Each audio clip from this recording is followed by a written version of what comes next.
There's probably no other word that you could think of to describe this year's Australian Grand Prix. I mean, what a race.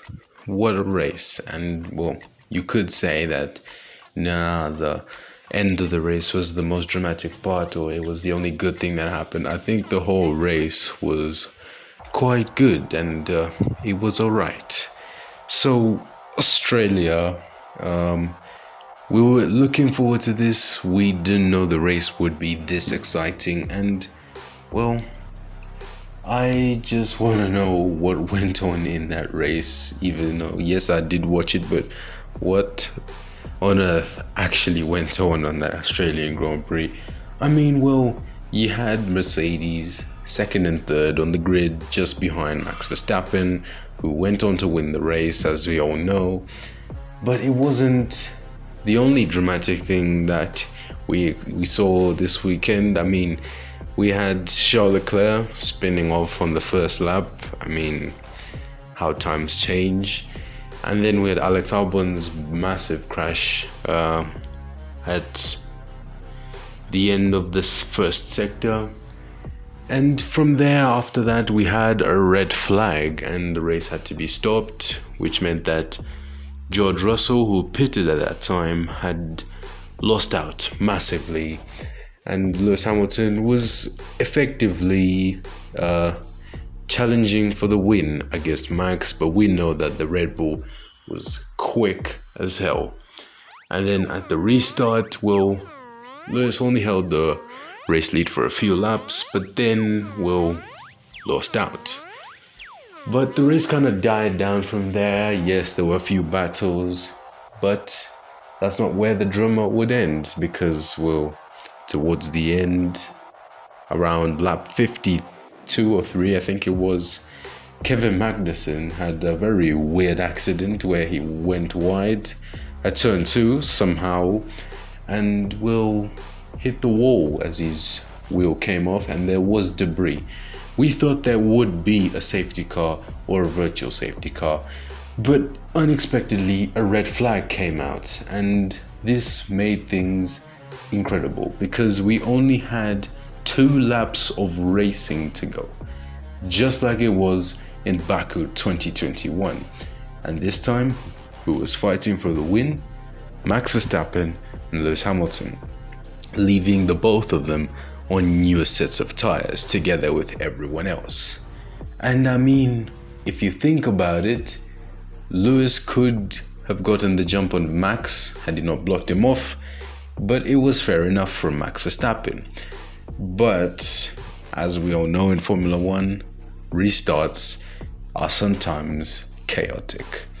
As we went down to turn number 1, Fernando Alonso was challenging Lewis and Max. As he was trying to challenge them, he did not know what was going to hit him. Carlos Sainz spun Fernando Alonso around, and this caused mayhem at turn 1. And even though there were cars like Logan Sargent and Nick de Vries going off at turn number 1, and well, the unfortunate thing for Nick de Vries was that he got hit twice in that race. There was to be more drama. Just a few meters away, Pierre Gasly, I don't know what he was doing there, crashed into his teammate, and both of them were out with big damage to both cars. And then, well, Lance Stroll braked himself and went into the gravel, and the race had to be red flagged again. And there was a lot of confusion about the order or whether the race would be restarted. The stewards did say the lap was to be discounted, but for some reason they gave Carlos Sainz a penalty, and it didn't really make sense because they discounted the lap no longer existed, but then they gave Sainz a penalty, which confused everyone else. And I mean, I don't know how, but it was just confusing. And well, it's not the only dramatic or controversial thing that happened. Well, pictures went out online that Max Verstappen did have an incorrect grid position It looked a bit illegal, but it wasn't, because, well, the wheels had to be off the line and not the front wing. And, well, there was so much controversy when it came to the order of the grid for the restart. And I mean, there was just one lap to go, and I don't think that it was really necessary for us to get back underway, because, well, the time they're going to come across the line, well, it is the end of the race. So they just decided to go out on track and take the checkered flag. But the order was the worst thing, and that was a real howler from the FIA, because the FIA had made quite a few mistakes, especially when it came to the order. People did say it made a lot of sense, but to me it didn't make a lot of sense, because even though there were people that were unfortunate, and yes, maybe the red flags came out before Sector 1, before Max Verstappen ended Sector 1, but I feel like as if the order should have been based on what had happened at the end of, that lap, which was, well, discounted, and the way the cars returned to the pit lane is the way the race should have been classified.